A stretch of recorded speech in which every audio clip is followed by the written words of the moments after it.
Welcome. This is Oilers Lens. This is our first episode, guys. My Here name we is go. Matthew Pancition. I got Austin Tame over here. This is a good crew. We're talking We're excited. Oilers, everything Oilers, through a lens. Yeah, everything Oilers, man. Nothing's off the table. Nothing's off the table. We got prospects here. We got trades. We're going to start today because the draft just happened. Did you Big end up draft. watching it?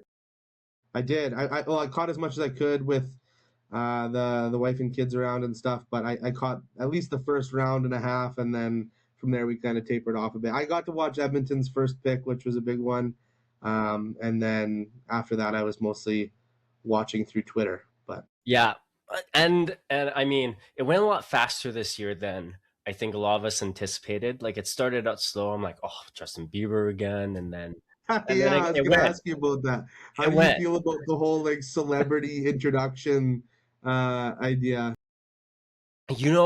I was way more on board with it this year because of how it happened than last year. I think last year was so bad.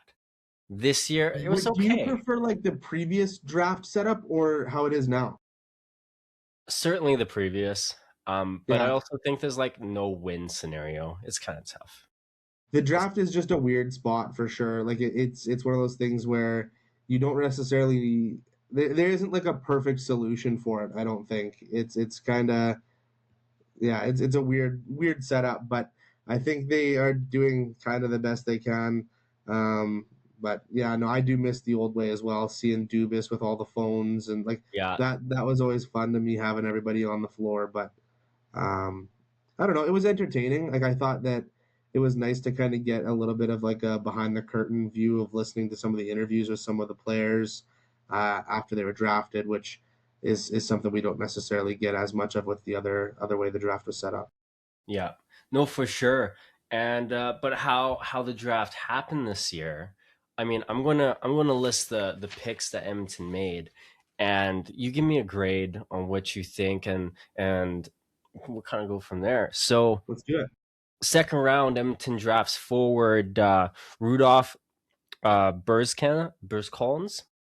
These are First hard Collins, yeah. names. These are getting hard. These names. I feel envy for the. I feel bad for all the broadcasters. They I got could the never work do it, man. out for them, Sometimes they're rattling these names off, and I'm like, yeah, no, not this guy. I'd be the guy with 68 on his jersey. Pass to 32.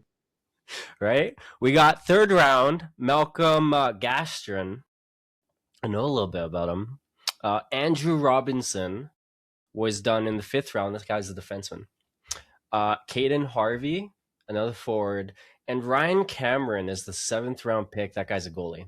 What did you think? Out of the U.S. program, right? USHL.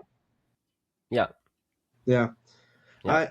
I would say my grades probably like I'm not nearly as familiar with the last three as I am with the first two. And when I say first two, a lot of my familiarity with our second pick, Gastrin, there comes from talking to you. But I'm pretty high on our first overall, like our first pick, which came in the second round there.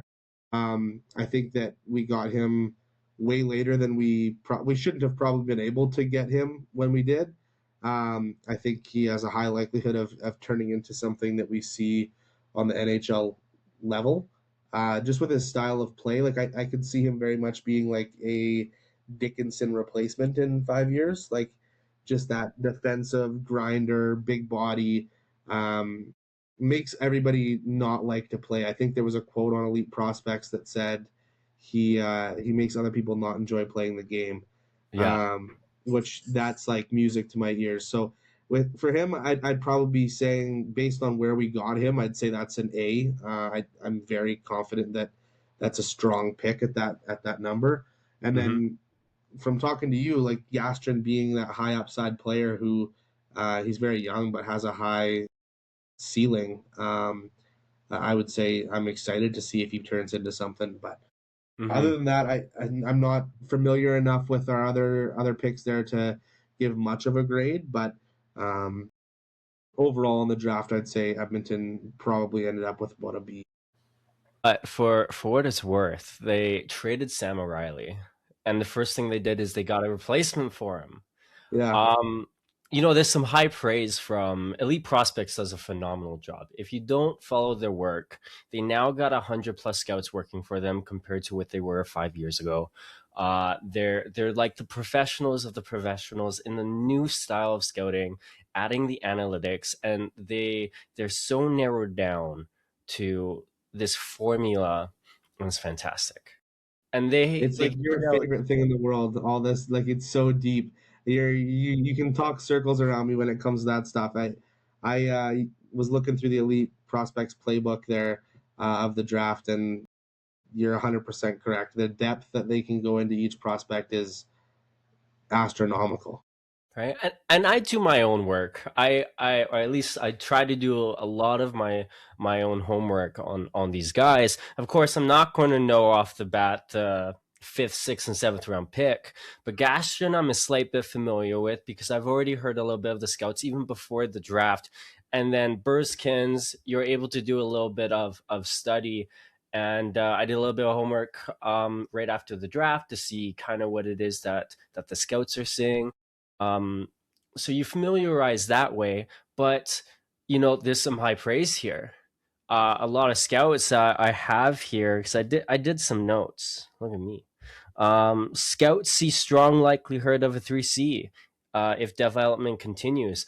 The biggest thing was of everyone in the draft, he was one of the most guaranteed to be an NHLer, which is fantastic. Like to get a late second round value, that's fantastic, right? That's the thing that stuck out to me for sure. Like, even if, like, when you're looking at something like a hockeystats.com, and they break down a percentage that a player reaches the NHL, you see that number very quickly drop from like a 99% with like the Gavin and Ivar, where at the end of the first round you're down to like a 30% for a lot of these players, and some of them are like they don't even have enough scouting on them to give a number.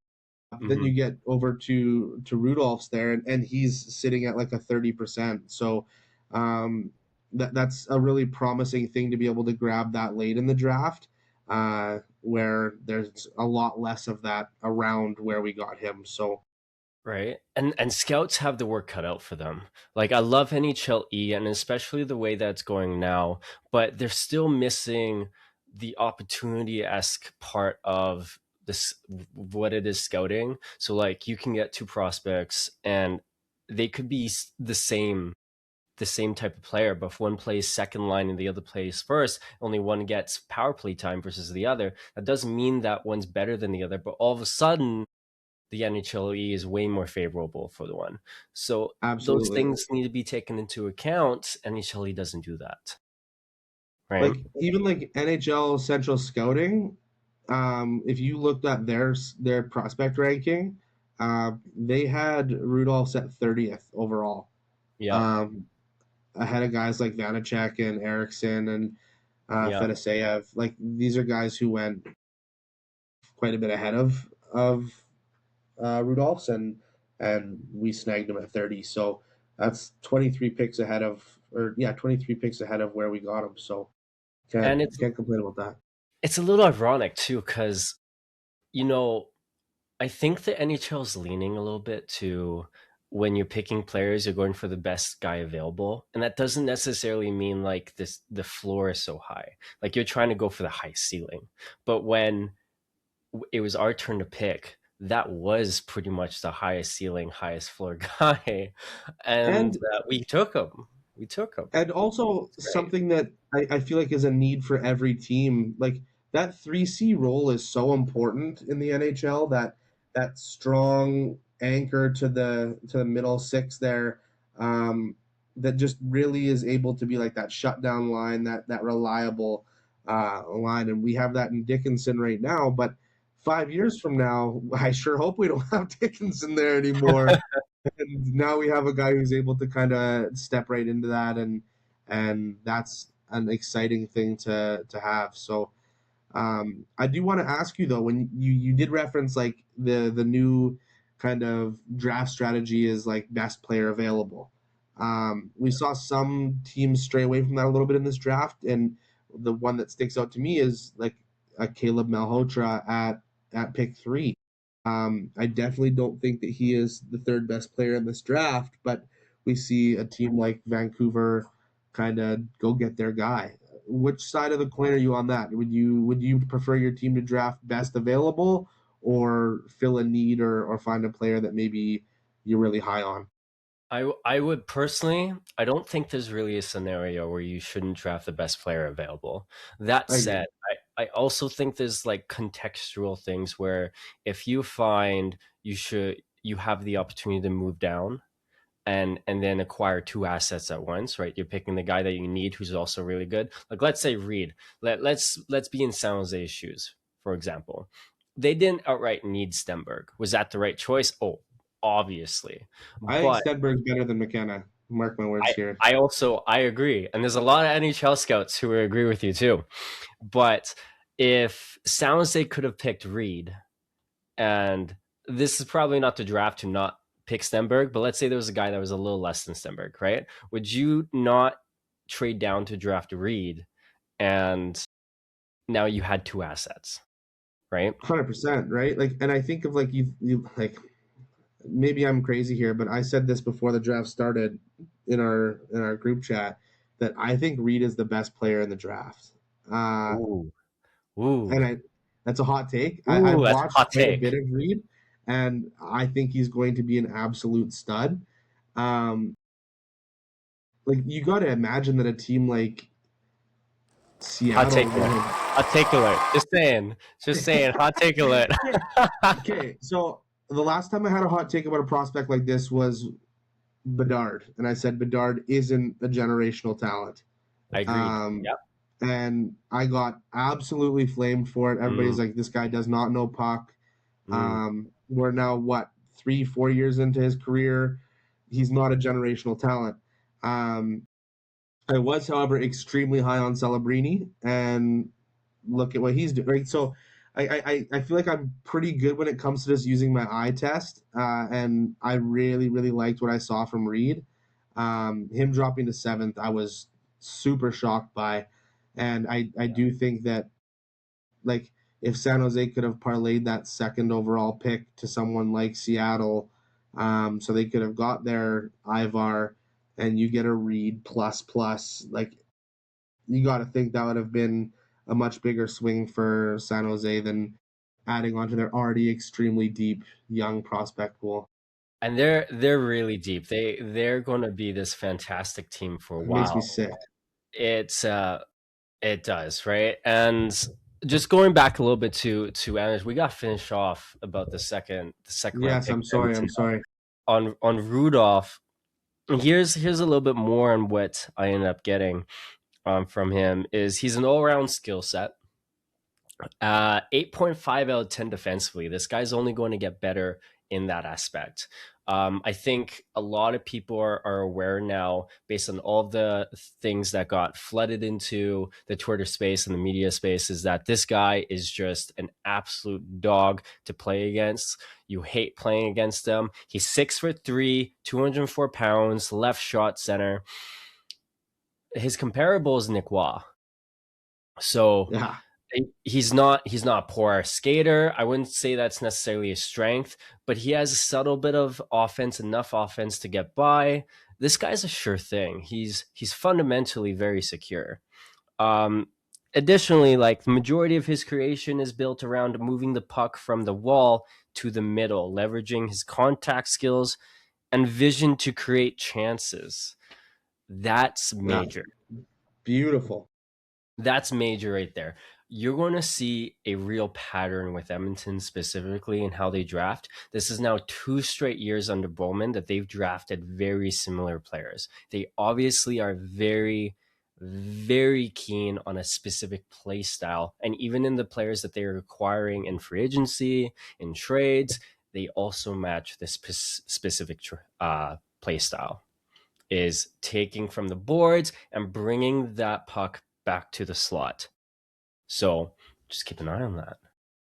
I'm excited. And I am curious. Like, you don't see a ton of Latvian players drafted. There was two kind of big ones in this draft with Smits and then Vers Collins there, but um, Edmonton has not had a great history with drafting Latvian players, but Mm. maybe a little bit of a segue. I know this news kind of dropped a little bit this evening that Edmonton might be interested in another Latvian player um, in Merslankins. We'll get to Uh, that. We'll get to that. That will have its own session there. Hold up, Austin. We I'm gotta talk about excited to talk Gastrin about it, first. man. I'm curious what your thoughts are. We get to there. We gotta talk about Gastrin first. We got the whole Okay, yes, draft, Gastrin, yes. right? Gastrin. This guy is a Swedish guy, 6 foot. He's not small, but he is. He needs to fill in a little bit. One of the youngest players in the draft. What do you know about him?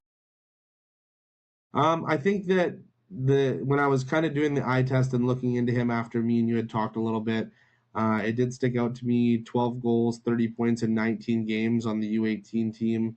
That's a promising number. Um, you're playing against bigger men there than you are like on that U18 than you are playing in like a WHL situation. And then the thing that I really liked when I was reading his profile, his playmaking skills, offensive instincts have him as an intriguing prospect for the Oilers. His development will be crucial to see if he makes an impact in the NHL or not. I will say I do believe that our AHL team is really, really equipped to help grow talent right now. I like the coaching staff we have down there. I look at the growth of guys like Quinn Hudson, Isaac Howard when he was down there, Ike, a lot of those names, Roby Jarventi, like these guys we're seeing a lot of growth from them in the A right now. So someone who has that high upside, who has a lot to grow into, I think that's a really exciting thing to see.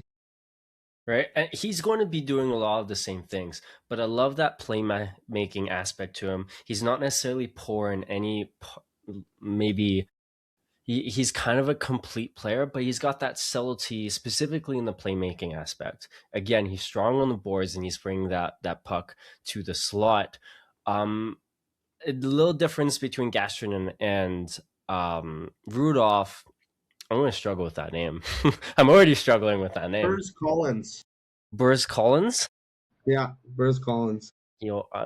Burrs. Burrs is the new word for me. Burrs is the new word for me. But Gastrin is never stationary. This guy is moving all the time. He's okay to be poised with the puck and keep it in scenarios that's not totally beneficial. He's very raw. This guy, super young, was one of the youngest, like I said, in the draft class. There's some 17. movement for growth. That's very major. Question Uh, for you: are you at all worried about his like size? Like we said, his height is 6 feet. He is only weighing in at 175 pounds. Do you think that like sleek, slender build is going to be okay playing in something like the NHL where it's a little bit heavier? Do you think he's going to get shut down a little bit? How do you think he's going I'm to fare with not that? I'm not as concerned really about size as probably most are. I think if you got hockey skills over time, you're just going to fill out a bit. Like he's 17 still; he hasn't even hit 18, so he's going to Yeah, fill out a bit more. And even if he doesn't, as long as he gets his main skills to be better, like if he becomes that much better of a playmaker, his skating is becoming something where he can create a better spacing. He's able to go in tight and go inside positioning. Like he's already moving a lot and has a lot of good characteristics. It's very absolutely. interesting that while physically he may be lacking a little bit, he subtly has one of the biggest upsides late draft that some of the scouts were saying. And um, again, the NHL isn't going to necessarily respect that, but I would give him a little bit of a watch. I'm going to be watching him a ton next year, and it's all going to go on YouTube.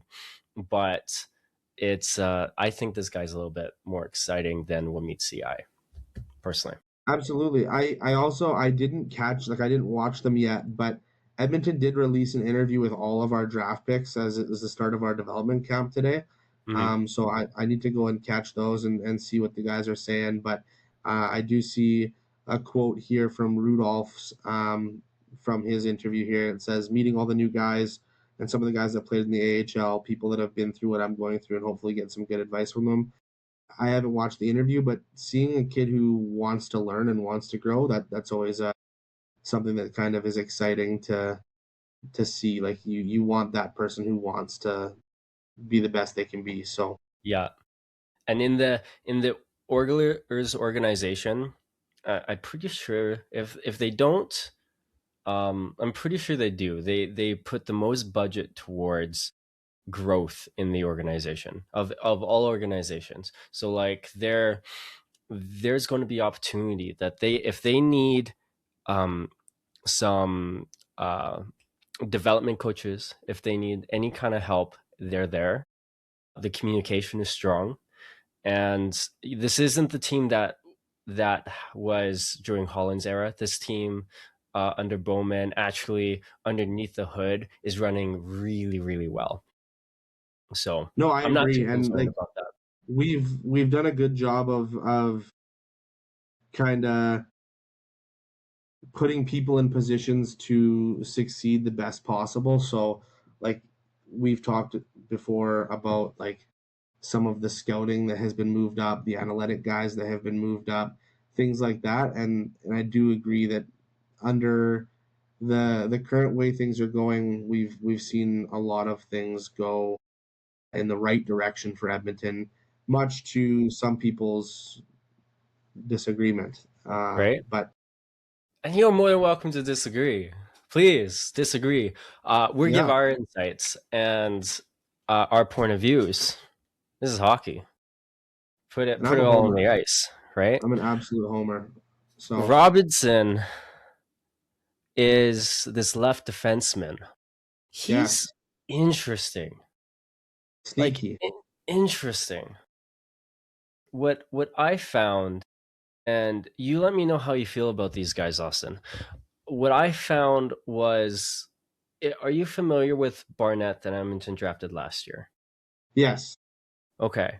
So Barnett was this defensive defenseman with the subtle instincts of being able to break out the puck and everything, which I didn't necessarily agree. And upon my showings, when I attended the 3-on-3 showing and how he did in tight, it didn't really match that. But there was a lot of promise. Robinson is a step above that. Clearly, I ended up watching 2 games of his over the past few days, and he's not in a position. There's just something about getting a rookie in the CHL who is not getting the minutes he should, and then now going to be in a position where he's getting much more minutes, and then again NHL E aside, defensively sound. This guy is weirdly poised, making like most of the time making the right decisions. If a play's not there, he's not forcing anything, and he's really good at creating space and breakouts. Not a strong skater, but not deficient.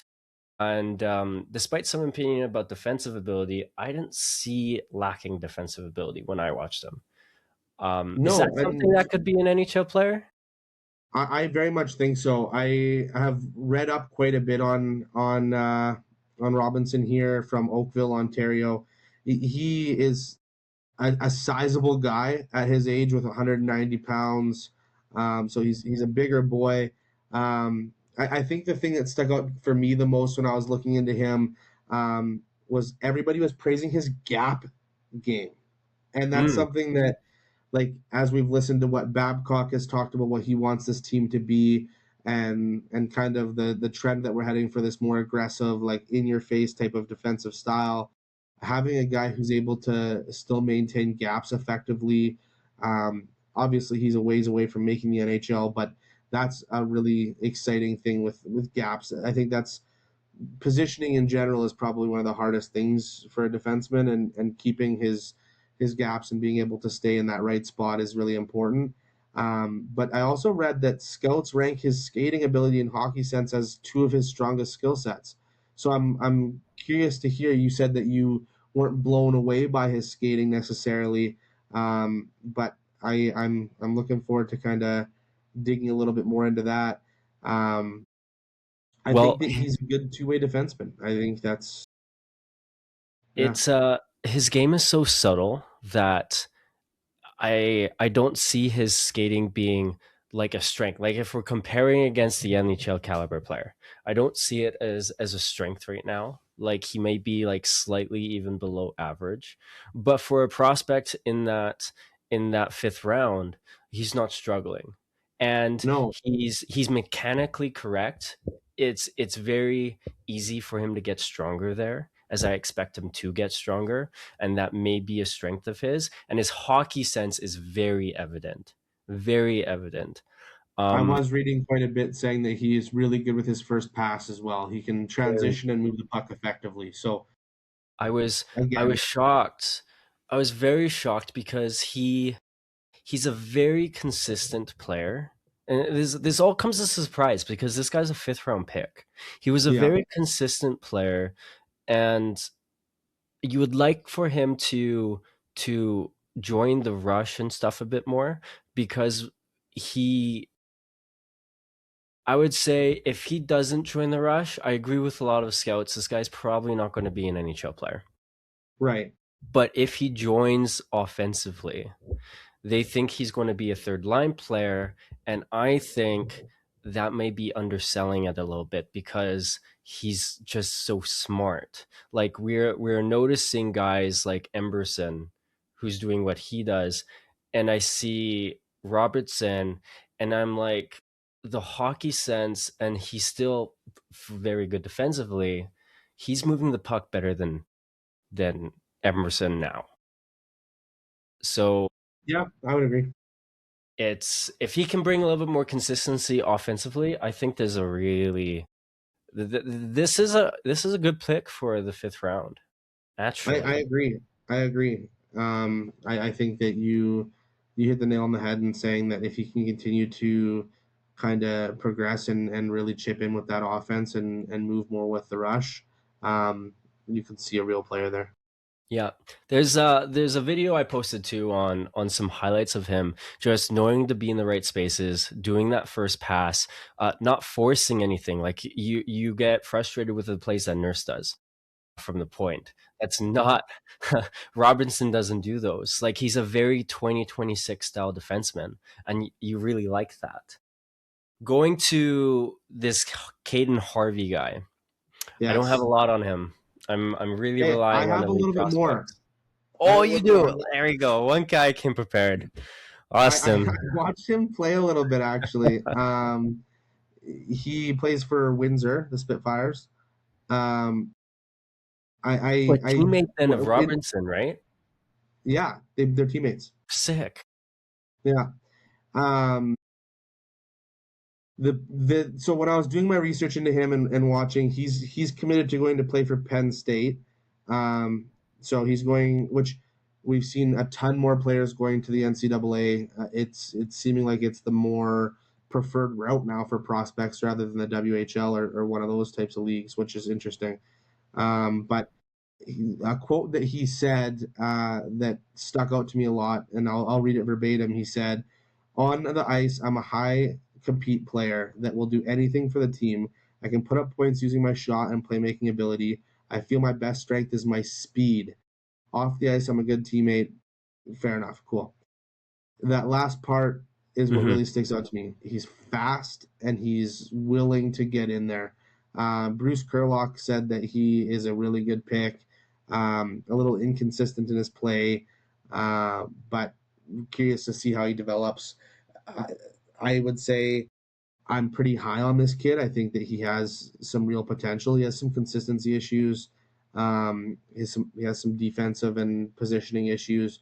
I think that that's not all too uncommon for a 17, 18-year-old offensive fast player. I feel like we see Hmm. that prototype a lot, and it often struggles with the defensive side of the game just because they are so quick to get up the ice. They aren't usually as quick to get back. It's not as fun on the other side. So I'm excited for him.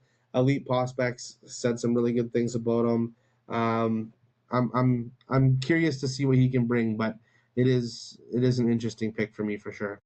Well, I'm just reading a little bit here because pardon me that I don't know every single prospect on this planet. I'm No, sorry, that's guys. okay. I do honestly try my best, but just a little tidbit here from Elite Prospects. Unbelievable job. These guys all deserve a raise. It's on the walls where Harvey is at his best, digging pucks and sliding them into pockets in the opponent's coverage. Did we not just talk about that with Burrs and Gastrin? Yeah, Just talked about that. we're seeing a trend. Yes, like There's a you said. trend. This guy has a higher level of playmaking skills, and he can shoot, and has a good hockey IQ. Needs to work on his skating, needs to work on his handling, according to Elite Prospects, and is somewhat physical. I like that. He was a 6th-round pick, guys. I like that. Absolutely. Maybe that's not too bad. One or two of these guys may make the NHL. Actually, one probably makes the NHL, being Burrs. I would But say I would say Bruce Collins is really, I would say he's on track to make it, in my opinion. yeah, I think he's playing his way. He's got to play his way to not make the NHL. Him Yeah, specifically, because of his profile and everything he's got going for him. He's got to play his way to not make the NHL. Well, the rest, they got to build on their skill sets and stuff. But the skill sets are so translatable, right? yeah, Um, just creating something from nothing is what Edmonton is looking for. So don't be surprised a guy like Maselli, he's going to free agency. Don't be afraid. He may be a guy that pops in, but those are the guys that the Edmonton is targeting. Whether it's draft picks, whether it's free agents, whether it's trades, very notably. Ryan Cameron, another guy I know pretty much nothing about. This guy is really. in the USHL. You want to hear Um, something really cool about him? yeah, hit me up. So in the 24-25 season, so not this last year, but the year before, um, he won USA Hockey's Dave Peterson goaltender of the year award with Whoa. a 29-8-1 record, with a 135 goals against average and a 945 save percentage. Uh, Absolute stud. And his um, one of the people on his staff, his coach, uh, compared him to Carey Price. Interesting. So See, I don't know. I'd like to watch some video of him, but at this point, I'll be honest, there is a lot of goalie prospects in Edmonton's organization that are pretty good. This is not Agreed. this is not the Edmonton of back in the day where you had Olivier Rodrigue, you have Jeff Deslauriers. No, Salonen, great prospect. Johnson, great prospect. Day, I don't think he had a bad year just because he was overshown by Johnson, who was spectacular. Day had a decent stretch where he was a little bit. You get your hots and colds, I would say, but he was super strong in the beginning, super strong at the end, and then Johnson was just fantastic the whole way through. You have Unger, you got Vinny, which a lot of scouts compare him to Tuukka Rask. Like, knock on wood there. Edmonton's set for goaltending, and I think they can rely a little bit on these guys. No, Yeah, I think that we have a really good pipeline, but again, I think it never hurts to, like, you look at some of the goaltending prospects Edmonton has notoriously passed up on, yeah, and I'm a little hesitant when you have a guy who is something like a potential diamond in the rough. Like, Neutral Zone Scouting was talking about Cameron here and said his footwork and edge control allow him to play a controlled butterfly style, while reacting with athleticism as the play breaks down. He tracks extremely well in a calm, efficient up down motion in scramble situations. He's 6'1", so he's slightly undersized, um, but I think that he has some potential. He's going to Boston College, which is a great that's a college. So great we'll program. see we'll see what he does there. But um, yeah, I'm curious. I'm curious to see what he can kind of show. And again, I don't think having a long list of great goalie prospects is a bad thing, especially in today's market where you can trade Sebastian Casa for a third round pick, I believe it was. Mm-hmm. Like, Yeah, well, Sebastian Cossa got traded for a first round pick. oh yeah, first round pick. Yeah, Sorry, it was yeah, who was it today that got traded? Kira Schmidt Smith. got traded for Yep, third. yep. So there's these guys who, if you can have a prospect that isn't awful, you can potentially reap some bigger rewards for that from just letting them naturally progress their game. So we have, like you said, a strong pipeline, and I'm looking forward to seeing what happens with it. But add another one to the list, I guess. Speaking of seventh round goalies, there's a seventh round goalie on the market that Edmonton potentially could be in on. Mm-hmm. Devin Levi from the Buffalo Sabres. What do you think about him? Is he the answer, or is that just all smoke? Is his save percentage just too a little wish-washy? What do you know about Devin Levi? So I I'm in this situation where I feel like I'm scared to do this whole let's get a young, unproven NHL goalie to lead us to the promised land thing. Um, we've seen time and time again that it can work. Like you look at someone like, for example, just this last year, Dobish, like Mm-hmm. relatively unknown, and it came in and just willed Montreal Fantastic. to as far as they went. Yeah.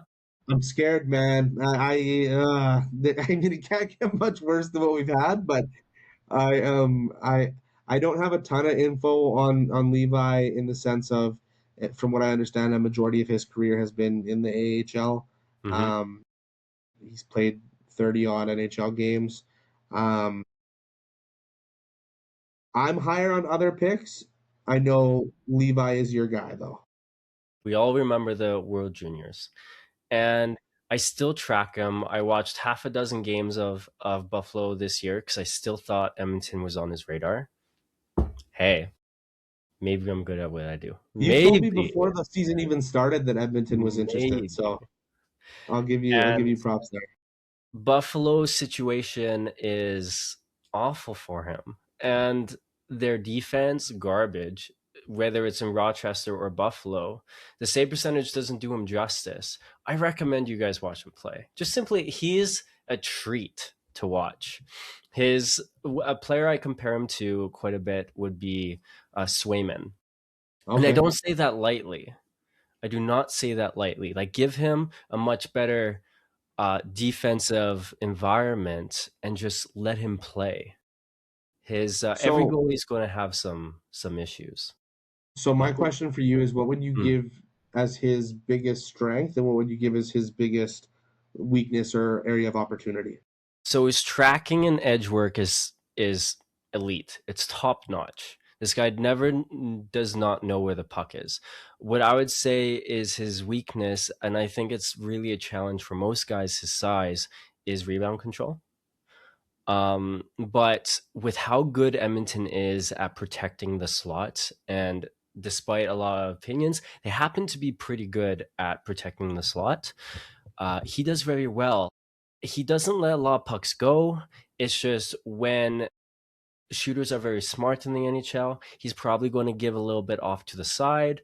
Edmonton's getting really big on their D, so I don't think this is going to be an issue for Edmonton.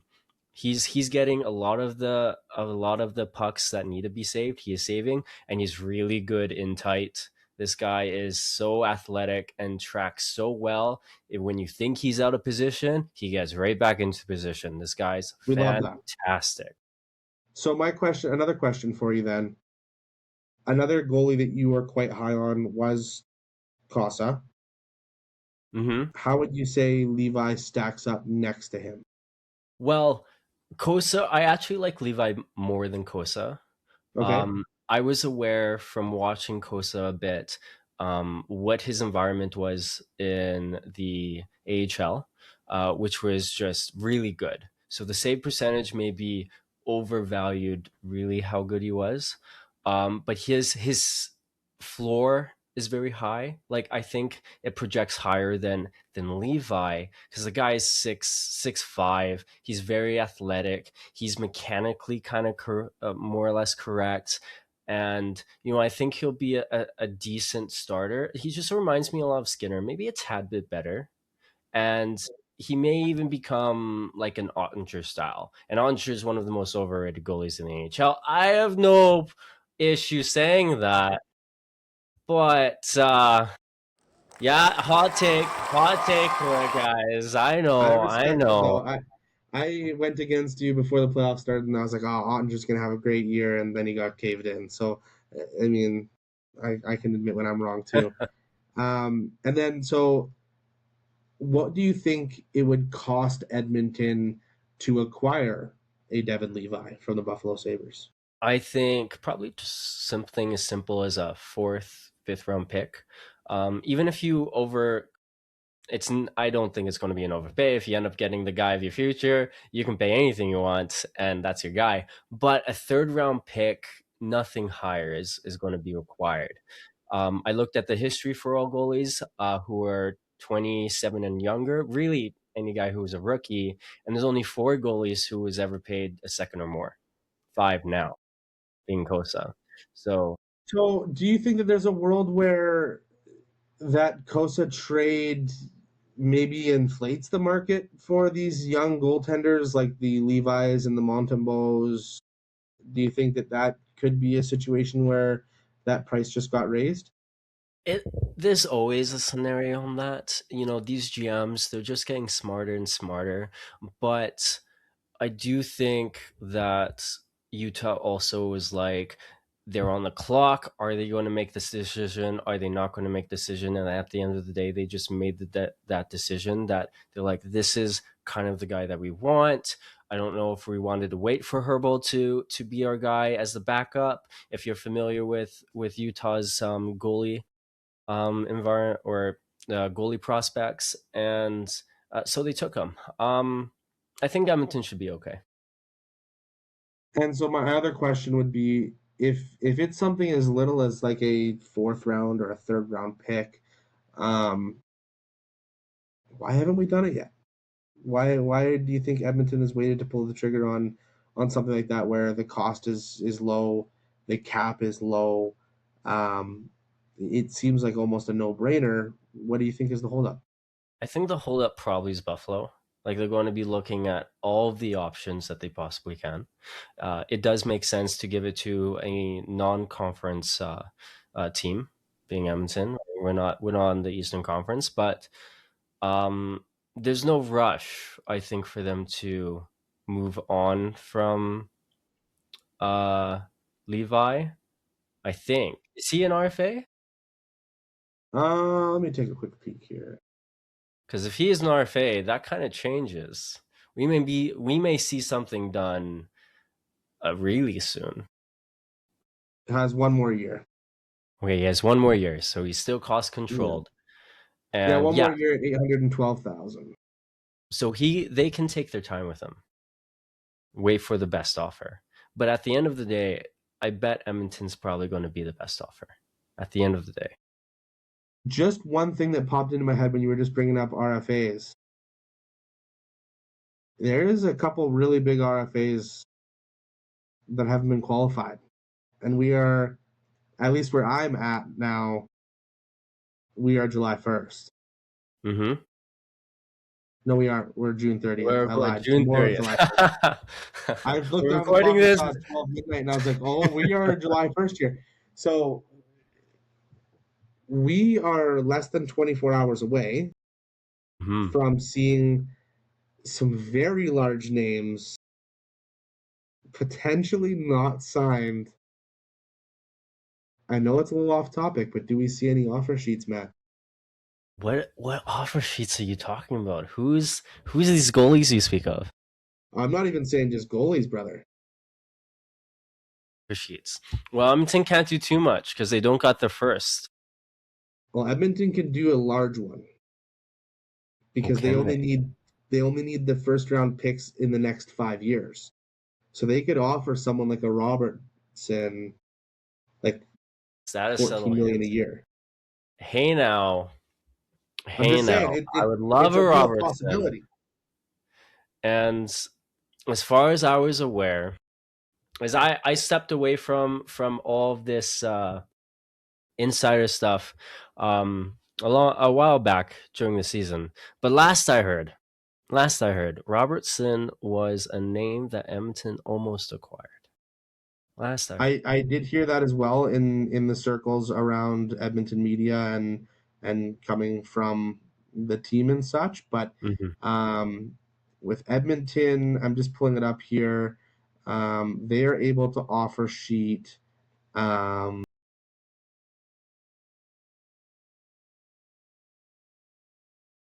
Puck PD has a great little feature where you can look at what each team is eligible to do on an offer sheet.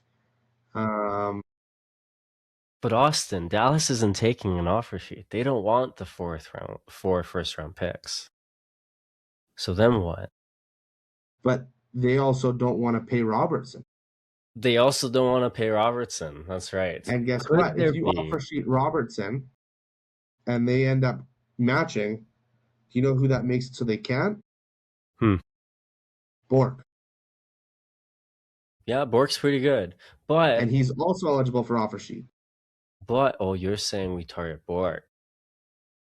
You use Robertson, force them to match, and then you get Bork. Hmm. See, I'm not I'm that just high saying on Bork. there's some paths that could be traveled here.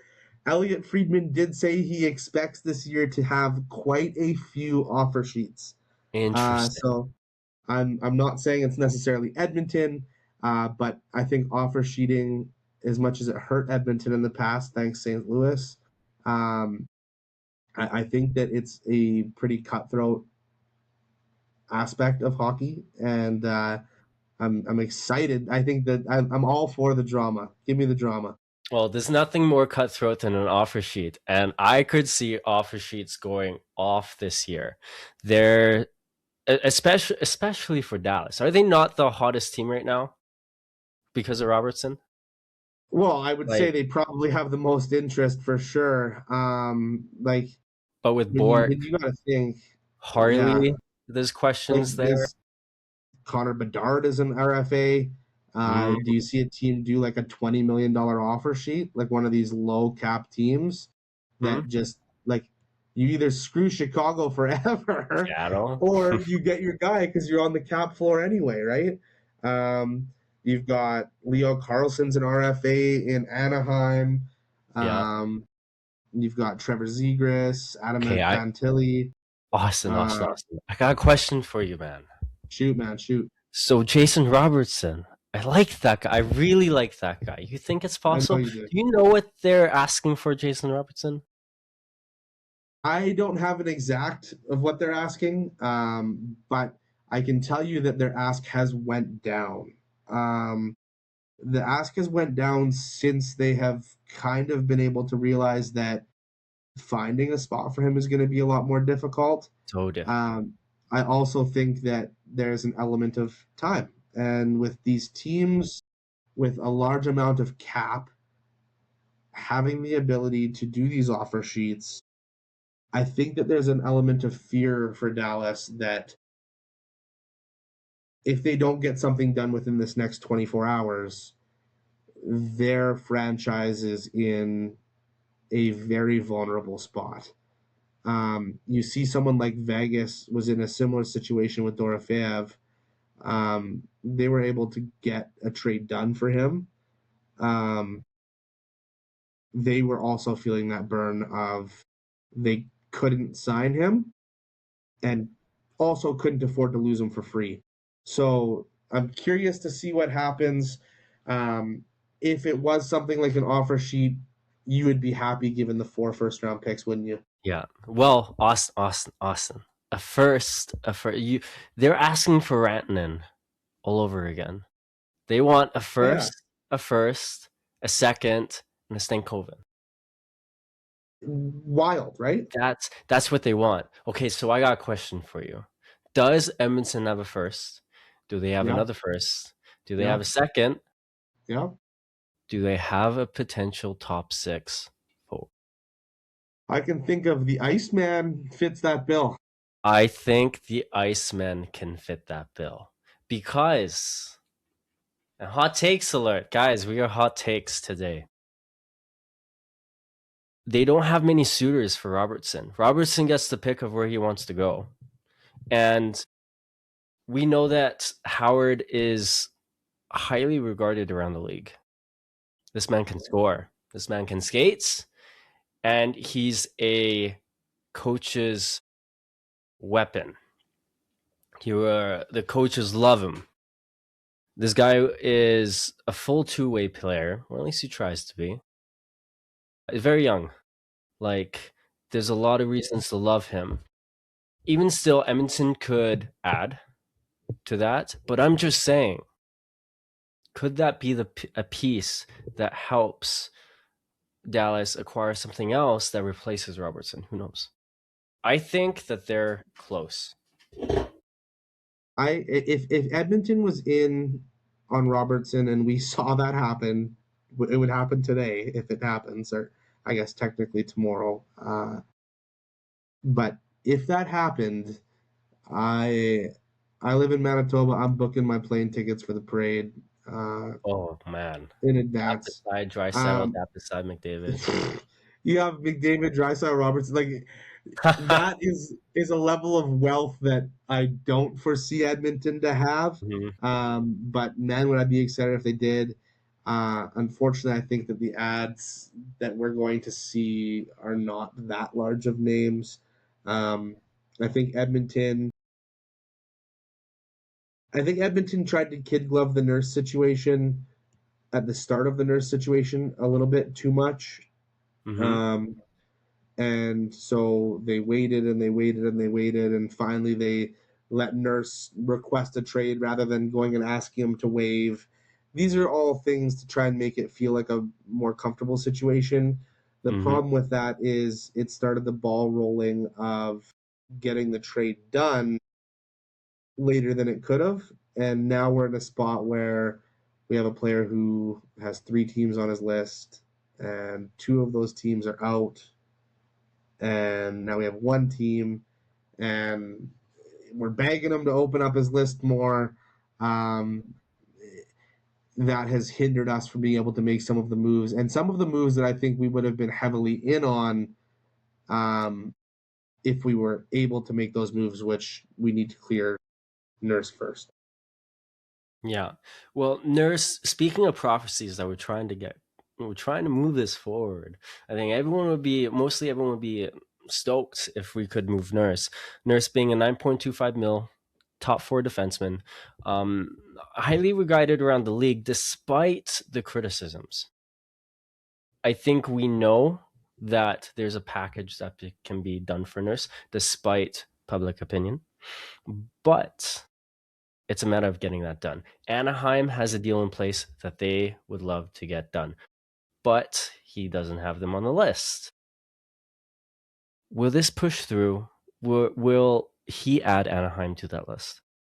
I believe that you see Darnell Nurse in California, um, to one of the 2 California teams.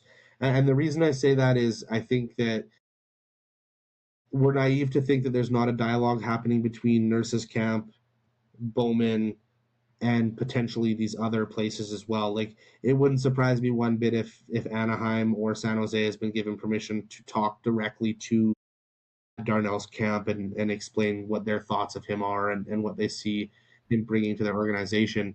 But I will say, I believe that now that the priority teams per se of Darnell Nurse being Boston, Pittsburgh, and Philly, with Pittsburgh and Boston being gone from the equation, from at least what we've heard from insiders, that they're no longer really negotiating on that front anymore.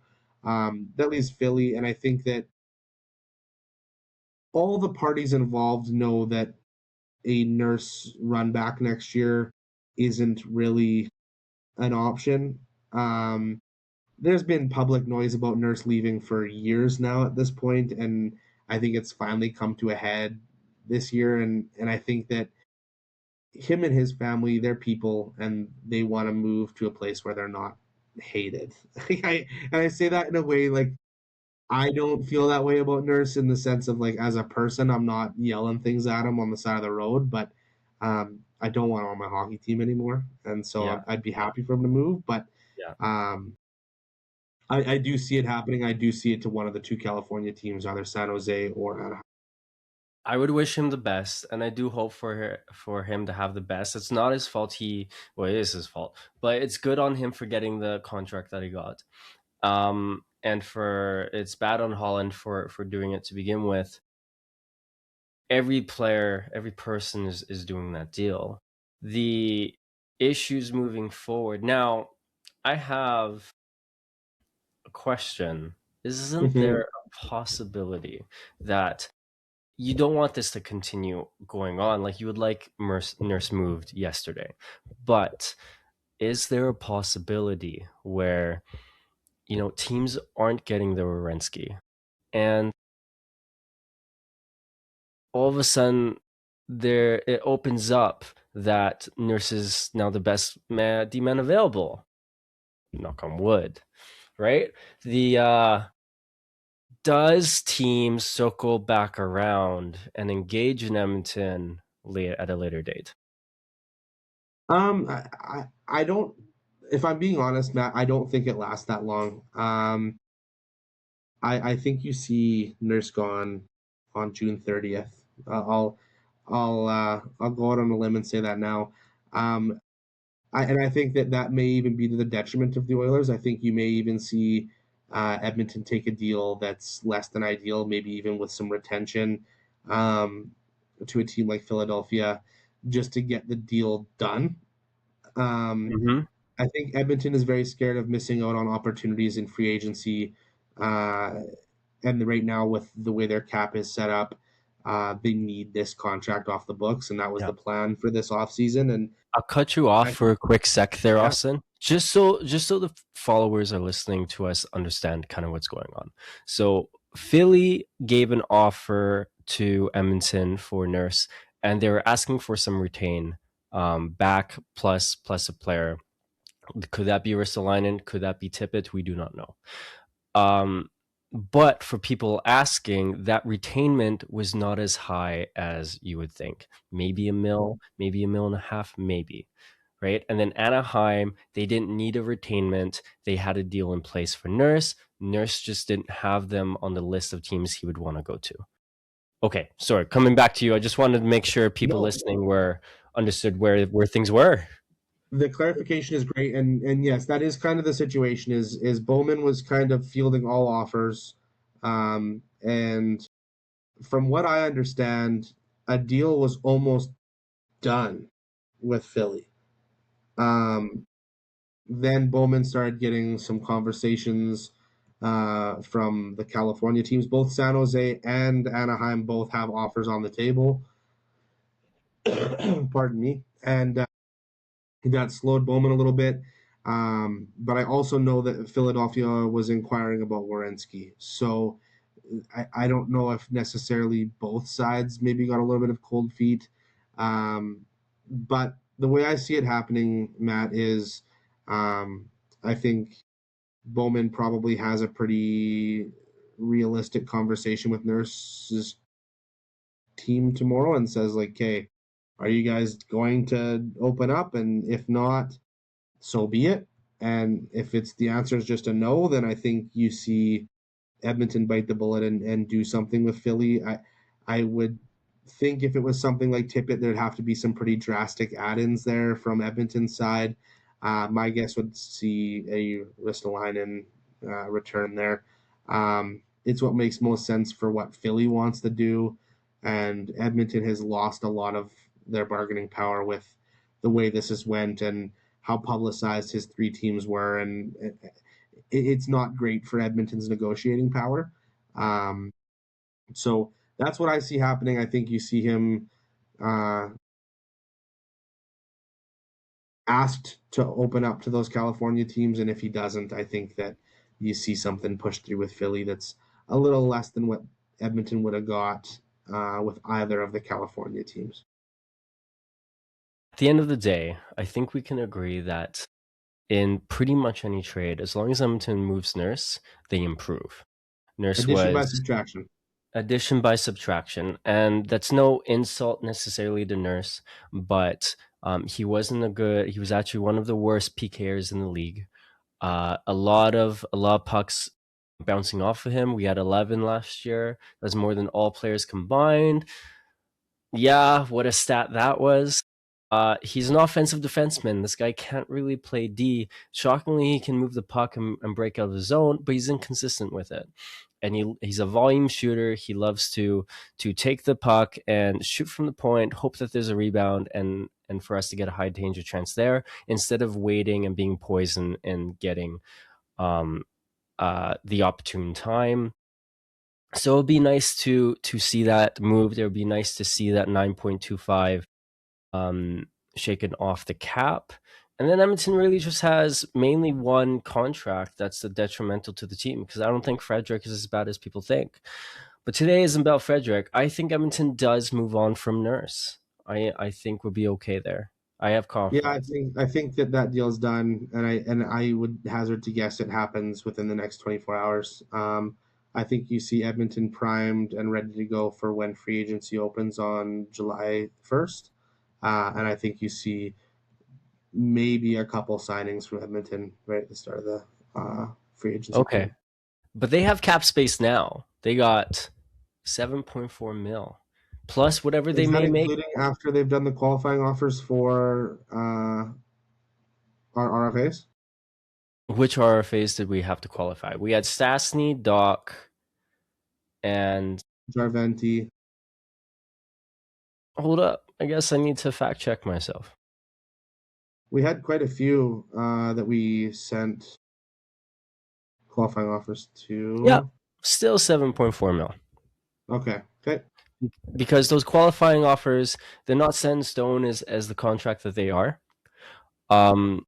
We were weights on that. I'm just going to assume that, let's say, Stastny and Doc get in at under 2 mil for each. Then you're at 5.4 mil. And in the case that Edmonton can move Nurse, now you have another 9.2. So can I throw you?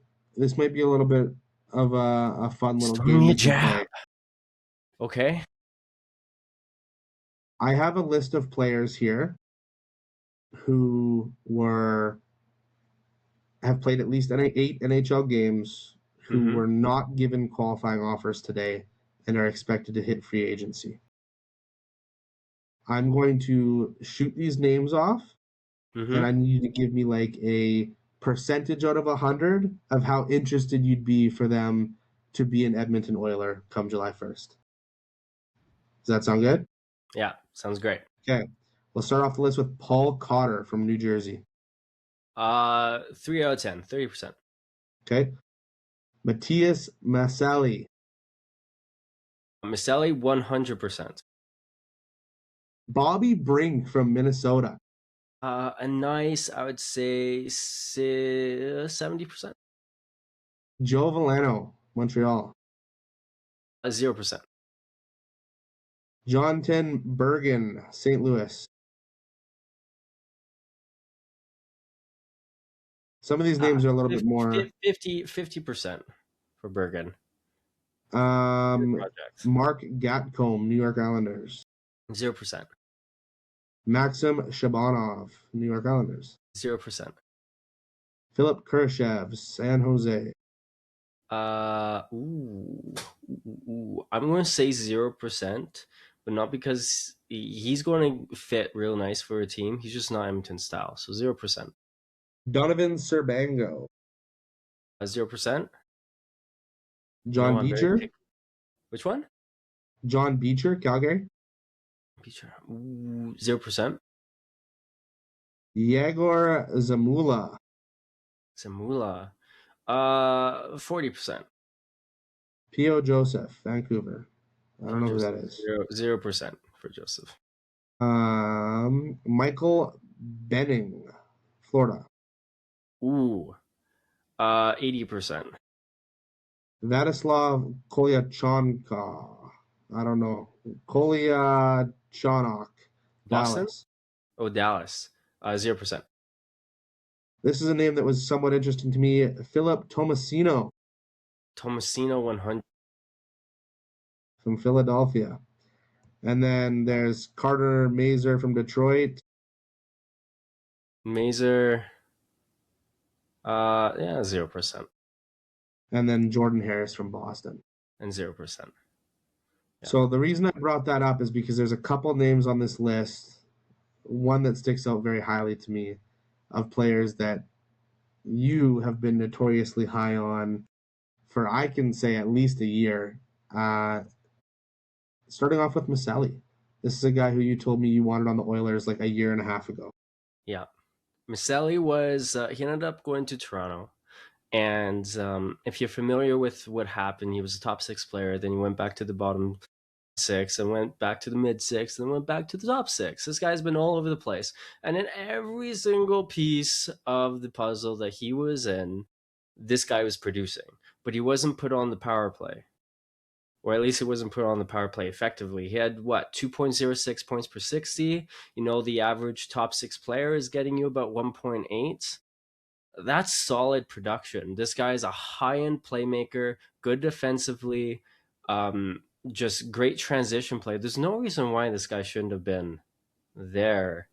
And Not even a qualifying offer. That's what I thought was shocking. Like, you'd think that Toronto would at least want to try and get an asset for him uh, based on what his underlying metrics are. I would think. I'm shocked that I want to know why they didn't. This has to be a mistake.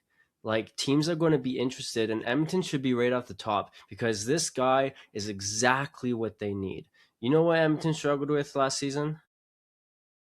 They had What did they they say? had a lot of guys who loved to be around the net, but they had only had two guys who could put it to the net, being McDavid and Draisaitl. They need another guy that can put it to the net, and that is Maselli. So Another one I was really interested in hearing your thoughts on was Mr. Bobby Brink.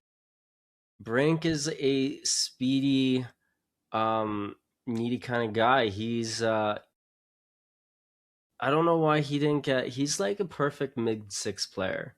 Um, if I correct me if I'm wrong, is he not undersized? Is he not? Is he 5'9"? Or am I misplacing myself? Bobby Brink is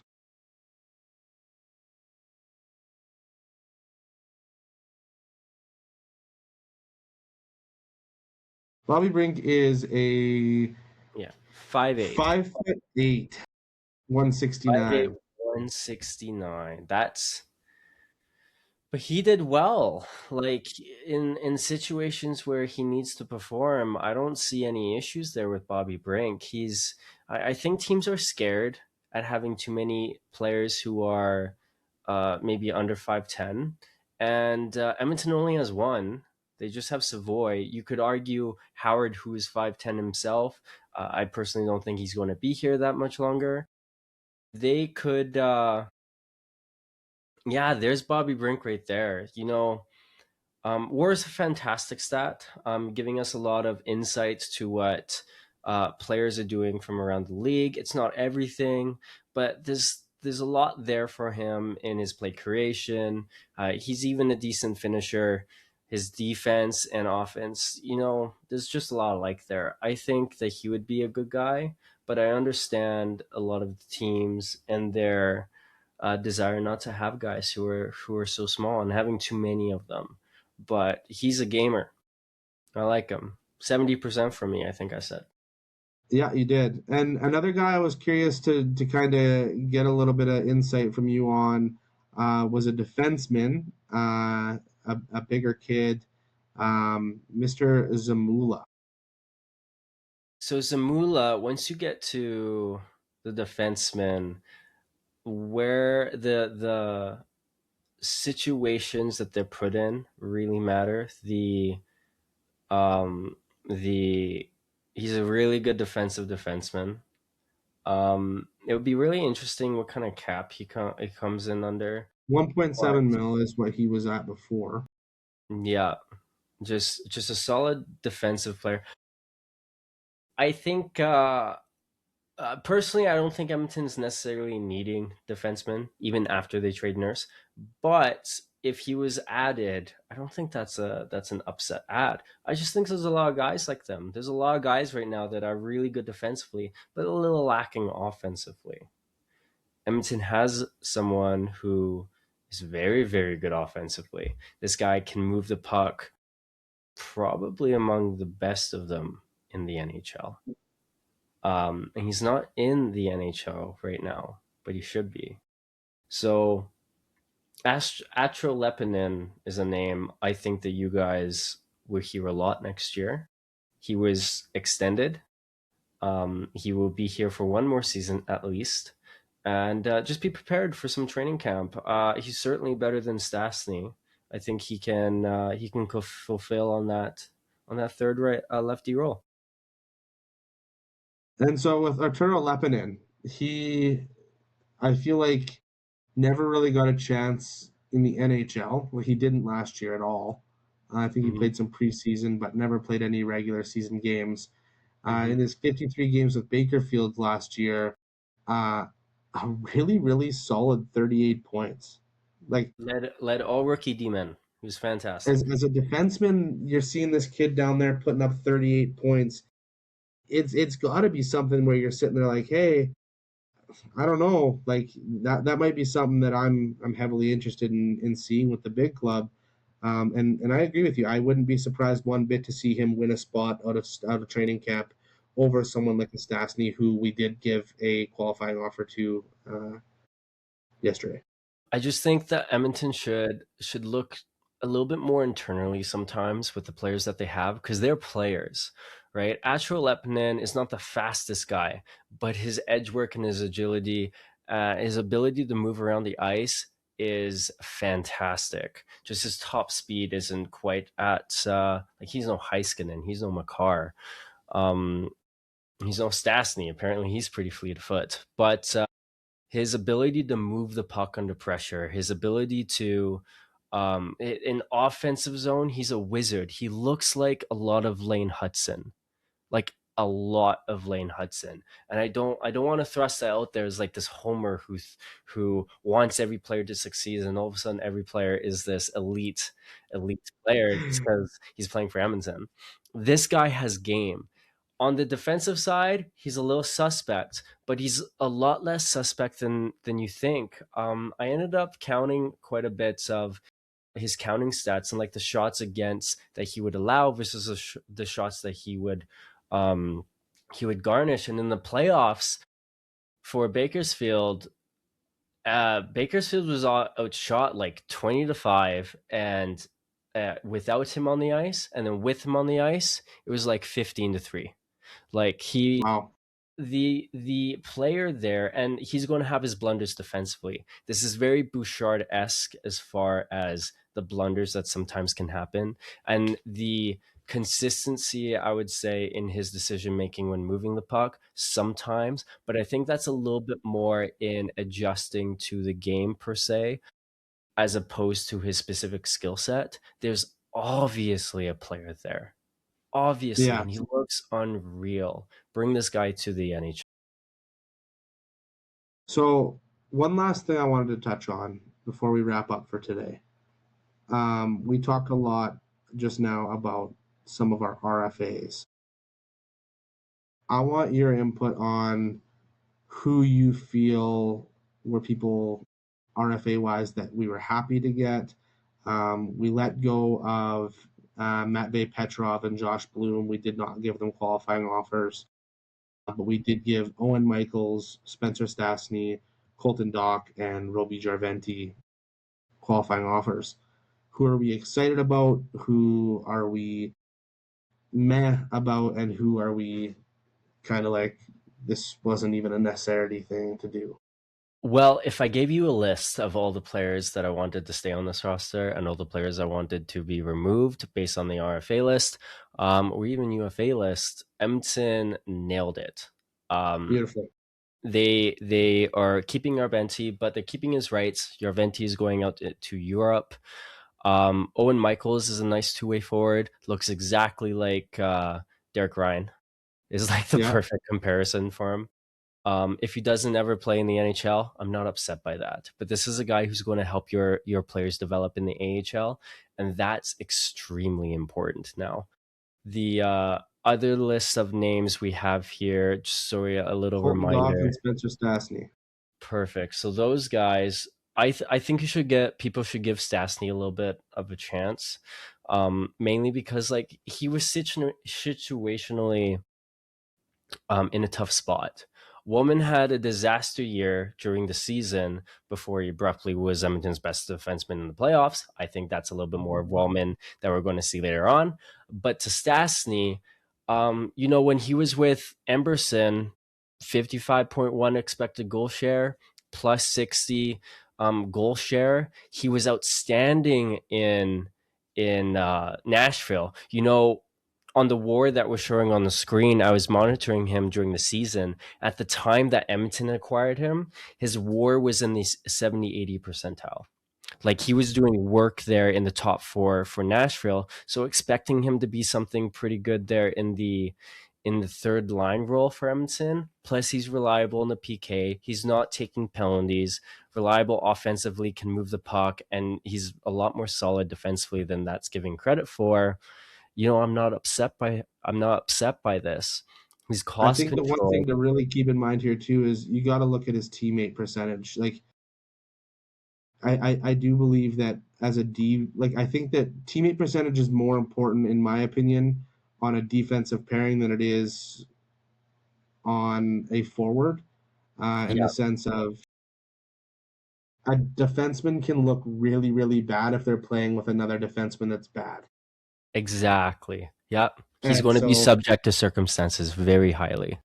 exactly. And so when I look at his like you look at his PK percentage there of 77%, that's very strong and that is about as pure of a defensive role as you can have is when you're on that penalty kill. Hmm. Um, you're fighting for your life out there and to be that strong is really promising. Um, obviously some things that we'd want to see improved. He's drawing a good amount of penalties compared to what he's taking, which is great as a defenseman. Um, I feel like we often see defensemen take more penalties than they receive, but You so know that's good to what? see. For nothing else, he's a very good defenseman that you can have as your third line D or as your seventh or eighth guy. And he's cheap. Like I don't feel like this is a loss in any sense for Edmonton because they got Acho Lepnin. If they really want to go out and get another guy, that's totally fine. But they got 8 defensemen already in the roster, even after they lose Nurse. And then the other guy being Doc. Doc flourished when he came to Edmonton. His Agreed. analytics were fantastic, but watching him play, just every time he touched the ice, the right things were happening. That projected WAR we're showing was 0 when he entered Edmonton. It is 14% in the. He didn't play much. I think he played like 7 games. I'll pull Like that up here while you're talking. that's how good he was playing as soon as he got here. Defensively was fantastic. And then when you got to the playoffs, he was just he board battles he was winning. He's a guy who's skating. He's hitting everything in sight, but he's making the right plays, passing it, not pushing things that aren't there. He's driving to the net. This guy was doing all of the right things. He needed to get signed. He's like the He played perfect 8 games in third Edmonton, left wing. put up 2 goals, 2 assists, a even plus minus, averaging 10 minutes on ice per game, with a 33 shot percentage. So that's intense, but um, That's what you get in short yeah, samples. Yeah. He did it all for Edmonton. I wasn't expecting that from him. I was very under appreciative when the trade happened for him. I guess I didn't know puck about him as much as I thought I did, but he certainly showed it when he came to Edmonton, and I'm happy to keep him. Give him a PK role because I think he could do that. Uh, Not necessary, but I think you could. I think they really should give guys who are younger the PK role, and because they're so hungry and We that's won't get really into good to talking have. about coaching on this podcast. We'll save that for another one because I know Yeah, that'll be its whole own conversation. But I will say, from what I've seen of Babcock's coaching style, Colton Dock is the type of player who will flourish under his coaching style. I think so. I think so too. As far as the bottom six is concerned, it's a major upgrade. If your bottom Yes. six is Doc, Szymanski, Frederick, um, Dickinson, Howard, New, Nuge, that's a really good, and then whoever Edmonton acquires, because all they really need now is top six player and a goalie or two yeah. or all of them. I don't know. Take everyone who's in free agents at this point, but Mm. but they're a lot better than I think people give them credit for, and just watch out. Just watch out. Big couple days coming up here in Edmonton. Lots to be excited about. Lots to uh, anticipate and speculate about. But I think we see a lot of things come to fruition in the next 24 to 48 hours. Yeah, I think so too. Yo, Austin, where can they find you? Where are you at? You can find me on Twitter. Pretty easy to find, just at Austin_Tame. And then here on the pod. Those are my two main channels. Awesome. Well, we're going to be everywhere. We're going to be on YouTube, Spotify, anywhere you can really find yourself on a podcast these days. My name is Matthew Penchish, and you can find me up on Twitter. Argue with me as you please. I'm always open to the engagement. But thank you, everyone, for tuning in to our first episode. This is Oilers Lens. Till next time, I bid you adieu.